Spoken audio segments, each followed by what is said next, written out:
Cinema ఇండస్ట్రీలోకి ఆయన ఎళ్ళేటప్పుడు పడిన స్ట్రగుల్స్ మీకు ఆ! బ్రహ్మాండంగా. గుర్తున్నాయా బాగా? ఎందుకు గుర్తులేవు? హ్మ్. ఒకటా? రెండా? హ్మ్. అబ్బో! మరి ఎక్కడ చెప్పానో లేదో తెలీదు గానీ ఒకటి చెప్తా మీకు మంచి సరదాగా ఉండే సంఘటన. హ్మ్.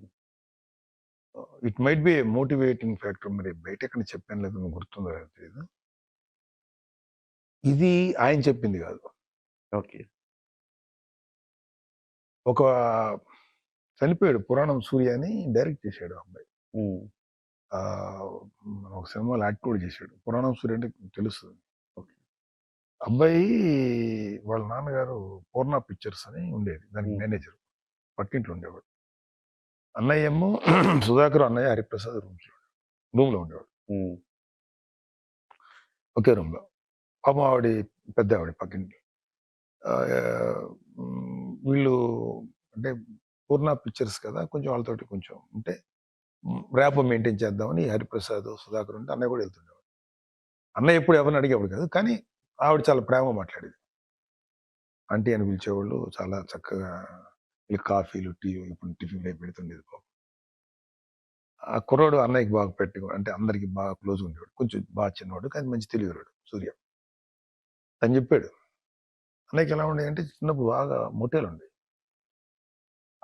అప్పుడున్న దాని ప్రకారం ఏదేదో రాసుకొని క్లీన్ చేసి పెట్టుకుంటుండేవాడు. కొబ్బరి నూనె రాసుకునేవాడు. ఆహ్, మనిషి ఎట్లున్నాడంటే అసలు చాకులా ఉంటాడు. బై నేచరు అంటే బాగా డాన్సులు గాని, లేకపోతే నేవీలో చేసేవాడు. రకరకాల ప్రోగ్రామ్స్, డాన్స్ ఇయన్నీ చేసేవాడు కదా! ఎక్సర్సైజ్ అని స్పెసిఫిక్‌గా చేయకపోయినా బ్యాడ్మింటన్ ఆడేవాడు. బట్ భయంకరమైన బై బై స్ట్రాంగ్. నేచరే ఆహ్, మన హెరిడిటరీ బిల్డప్ బ్రహ్మాండంగా ఉండేది. హ్మ్. మంచి బిల్డ్. సరే ఒక సంఘటన ఏంటంటే ఈళ్ళని అప్పట్లో ప్రివ్యూలు వస్తుండే. అప్పుడు ఇండస్ట్రీ వాళ్ళు కదా! ఈళ్ళు హ్మ్. ఇండస్ట్రీలో చదువుతున్నారు కదా! ఒక ప్రివ్యూ ఎసారు. హ్మ్. ఆ పేరు చెప్పను. ఏ హీరోనో పేరు చెప్పను. I leave to I mean guessing ఆడియన్స్‌కి ఇద్దాం. Let them. సరే చిరంజీవి హరిప్రసాద్ సినిమా ఏస్తారు ఎళ్తారా? అంటే ఎళ్తామండి. సరే అన్నయ్య, హరిప్రసాద్, సుధాకర్ ఎళ్లారు. ఎళ్లి ఇది అన్నయ్య చెప్పింది కాదండి. వాడు చెప్పింది నాకు. హ్మ్. బట్ తర్వాత క్రాస్ చెకింగ్ జరిగిందది. ఆహ్, అప్పట్లో అతను అప్‌కమింగ్ ఆర్టిస్ట్. హీరోగా చేస్తున్నాడు. అటు ఇటుగా సమ్‌టైమ్స్ నెగెటివ్, పాజిటివ్ క్యారెక్టర్ చేస్తుండేవాడు. ఆ సినిమాకెళ్ళారు. ఈళ్ళు లాస్ట్ బట్ వన్ వరుసలో కూర్చున్నారు. హ్మ్. ఈళ్ళ తర్వాత ఇంకా లాస్ట్ వరుస. కుర్రోళ్ళు గదా! ఎవరో పూర్ణ పిక్చర్స్ నుంచి వచ్చిన కుర్రోళ్ళు గదా! అని కూర్చున్నారు. హ్మ్. అక్కడ ఇచ్చారు. పెద్దోళ్ళందరూ వెనకాల కూర్చున్నారు. దానికి డైరెక్టర్ దాసనారాయణరావు గారు ఎవరో అయ్యుంటారు. హ్మ్. సరే కట్టు రూమ్‌కొచ్చారు. రూమ్‌కొస్తే సుధాకర్ గబగబా రెడీ అయిపోయాడు. ఆహ్, ర సినిమా చూసి చెప్పండి ఎలా అంటే వీళ్ళు డిస్ట్రిబ్యూటర్ గదా! కుర్రోళ్ళ ఒపీనియన్ తెలుసుకోవటం గూడా ఉంటుంది. హ్మ్. ఈ సుధాకరు, హరిప్రసాద్ గబగబా స్నానం చేసి ఎళ్ళిపోయారు.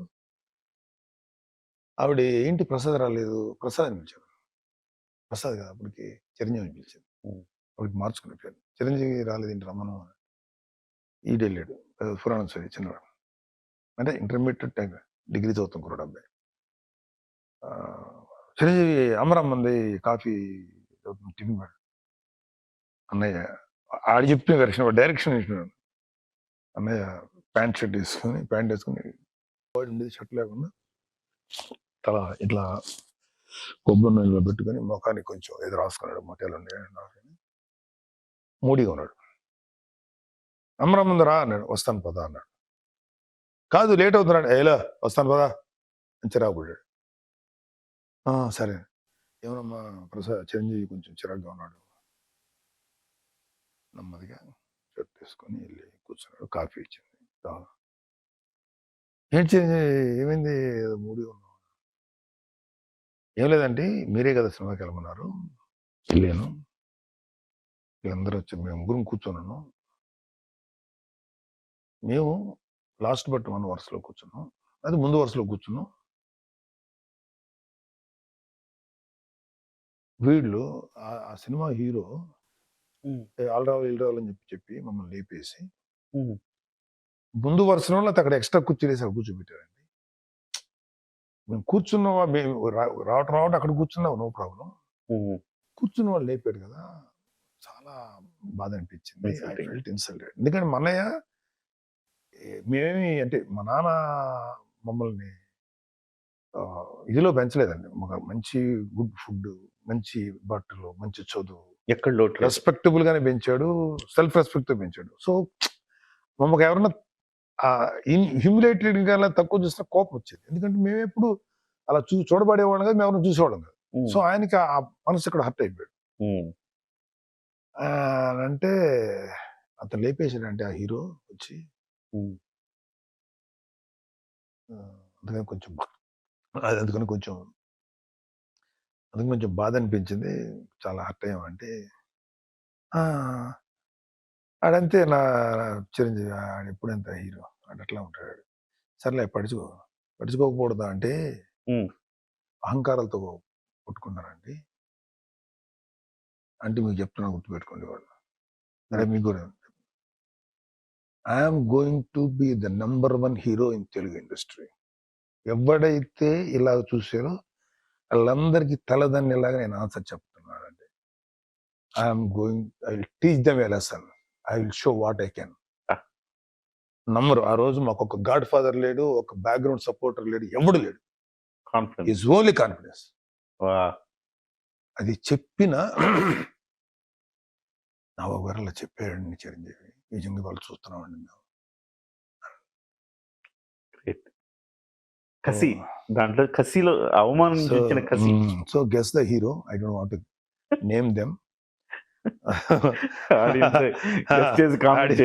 చేయండి, అందుకంటే ఇట్స్ నాట్ చెప్పకూడదు కాబట్టి చెప్పండి. అంటే అప్పటికి ఏమన్నా ఒక సినిమా అన్న చేస్తున్నారా చిరంజీవి గారు? లేదు, అసలు ఫిల్మ్ ఇన్స్టిట్యూట్ చదువుతున్నాయండి. ఓహో, film just film institute student. ఇంకా సినిమాల అవకాశాలు ఇంకా మొదట 6-7 నెలల్లో 1 year అవుతుంది. 1.5 year 1 year 9 months అయింది.